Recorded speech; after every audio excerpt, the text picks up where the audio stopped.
नमस्कार मंडळी. मी रुपाली जोगळेकर आणि विचारवेधच्या इतिमे मतः या मालिकेमध्ये आपलं स्वागत. तर आपण दिवसभरामध्ये साधारण 60 ते 80 हजार विचार मनात तयार करतो आणि त्यामुळे दर तासाला साधारण 2500 ते 3300 विचार आपण करतो. केलेला प्रत्येक सकारात्मक विचार आपली ऊर्जा वाढवतो आणि नकारात्मक विचार आपली ऊर्जा कमी करतो. पण आपण नकारात्मक विचार जरा जास्त प्रमाणात करतो. सकारात्मक विचारांची जर आपण साखळी तयार करू शकलो ना, तर आपली ऊर्जा ही खूप छान टिकून राहू शकते. माणूस ना शारीरिक कष्ट करून दमत नाही, इतका तो नुसते विचार करून दमतो आणि त्यामुळे अर्थातच विचार करायला सुद्धा ताकद लागते. आता एक ना सोपा प्रयोग करून बघा. म्हणजे पोट आणि छाती असं भरभरून श्वास घ्या आणि नाक दाबून ठेवा. अंतर्कुंभक करा आणि या अंतर्कुंभक स्थितीमध्ये विचार करायला सुरुवात करा. साधारण किती विचार तुम्ही ह्या एका श्वासामध्ये करू शकताय? ह्या एका श्वासामध्ये जेवढे विचार तुम्ही करू शकता तेवढ्या विचारांमध्ये तुमचा श्वास हा विभागला जातोय आणि त्यामुळे अर्थातच एका श्वासामध्ये आपण जितके कमी विचार करू तेवढी आपली ऊर्जा ही टिकून राहू शकते आणि जी ऊर्जा आपली शिल्लक राहिलेली आहे ती आपण योग्य विचारांसाठी वापरू शकतो, बरोबर? आणि त्यामुळे ना प्राणायाम हा खूप महत्त्वाचा आहे. म्हणजे बघा, निरनिराळ्या मन आणि शरीराच्या स्थितीमध्ये आपण वेगवेगळ्या प्रकारे श्वास घेतो.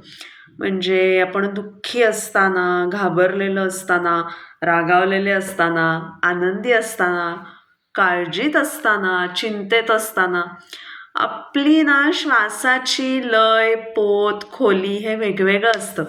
तुम्ही आज नक्की हे ऑब्झर्व करून बघा. किंवा सकाळी जेव्हा आपण उठतो एकदम फ्रेश असतो तेव्हा आपला श्वास वेगळा असतो आणि अचानक आपल्याला आठवतं की अरे आपल्याला आज प्रेझेंटेशन आहे, मीटिंग आहे आणि मग आपण वेगाने सगळी कामं आटपायला लागतो. आपला लगेच श्वास बदलतो. किंवा दिवसभर काम करून आपण दमल्यावर संध्याकाळी जेव्हा शांत बसतो तेव्हा आपला श्वास वेगळा असतो. किंवा थोडासा कंटाळा आलाय म्हणून आपण समजा गादीवर लोळलो तर आपला श्वास वेगळा असतो. धावायला आपण लागलो तर आपला श्वास बदलतो, बरोबर? आणि त्यामुळे ना हे जे काही आपलं श्वसन आहे त्या श्वसनाला आपण जर योग्य विचारांची जर जोड दिली तर मग सोन्याहून पिवळं. म्हणजे ना काही लोक व्यायाम भरपूर करतात, प्राणायाम वगैरे करतात, धावायला जातात, चालायला जातात, पण ना योग्य विचारांची जोड मात्र त्याला देत नाहीत. मनाची जी नको ती बडबड आहे, नकारात्मक विचारांचा जो पॅटर्न आहे तो काही त्यांचं सुटत नाही आणि मग काही दुखणं झालं वगैरे ना तर मग ते असं म्हणत बसतात की एवढा प्राणायाम केला, एवढी योगासनं वगैरे केली, पण काय मेलं, हे दुखणं व्हायचं ते मेलं झालंच, असं म्हणतात बघा. आणि त्यामुळे ना म्हणजे शरीराचा, मनाचा आणि श्वसनाचा सगळ्याचा व्यायाम जो आहे तो निश्चितच गरजेचा आहेच, पण ना त्याला योग्य विचारांची जोड सुद्धा पाहिजे. हे एवढं करूनही तुमच्या आयुष्यातले प्रॉब्लेम्स हे तुम्हाला सोडणार नाहीयेत, ते तुम्हाला समोर येणारच आहेत.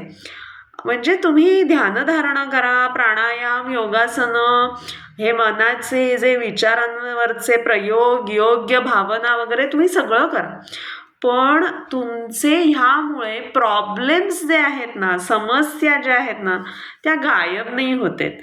तर त्यामुळे ॲक्च्युली होतं असं की प्रॉब्लेम्सना तोंड द्यायची ताकद या सगळ्यामुळे तुमच्याकडे येते आणि त्यामुळे प्रॉब्लेम येतो आणि जातो आणि आपल्याला कळतही नाही आणि त्यामुळे जे काही सगळं आपण करतोय हे ते समस्यांना तोंड द्यायला आपली ताकद वाढवण्यासाठी करतोय. अजून एक प्रयोग करून बघा हा. म्हणजे पूर्ण श्वास सोडा आणि नाक दाबून ठेवा, बाह्य कुंभक करा आणि ना मनात विचार करायला सुरुवात करा. बघा बरं तुम्ही किती विचार करू शकता या बाह्य कुंभक स्थितीमध्ये.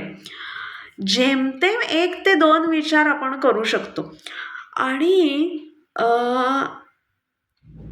त्यामुळे ना आपण जेव्हा अखेरचा श्वास घेतो त्यावेळेच्या विचारांना खूप महत्त्व येतं. ज्ञानेश्वरीमध्ये सुद्धा याविषयी खूप छान लिहिलेलं आहे.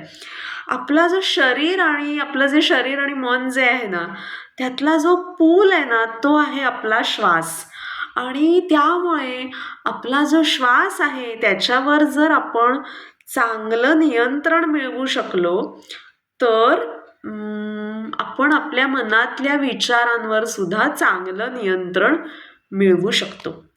श्वास जेव्हा आपला थांबतो ना तेव्हा त्यावेळच्या मानसिक स्थितीमध्ये त्यावेळच्या मनातल्या विचार आणि भावनेमध्ये आपण अडकून जातो आणि त्यामुळे ना अध्यात्म ही जगण्याची कला नसून ती मरावं कसं याची कला आहे.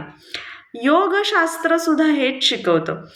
तो क्षण जेव्हा चैतन्य आपलं शरीर सोडतं त्यावेळी मनात विचार कोणता ठेवायचा. ज्ञानेश्वरीमध्ये या संदर्भात काही ओव्या आहेत. पूर्ण आयुष्य सत्कर्मी राहून योग शिकवण्यात घालवूनही काही लोक या शेवटच्या क्षणी चुकतात आणि त्यांना पुन्हा जन्म घ्यावा लागतो आणि काही लोक आयुष्य दुर्गुणी दुराचारी म्हणून घालवतात, पण या अखेरच्या क्षणी ते परमतत्वाला भेटतात, मोक्ष मागतात आणि त्यांना मोक्ष मिळतो. आता खरं तर ना हा खूप मोठा मुद्दा आहे, त्याच्याविषयी नंतर कधीतरी मी बोलण्याचा प्रयत्न करेन.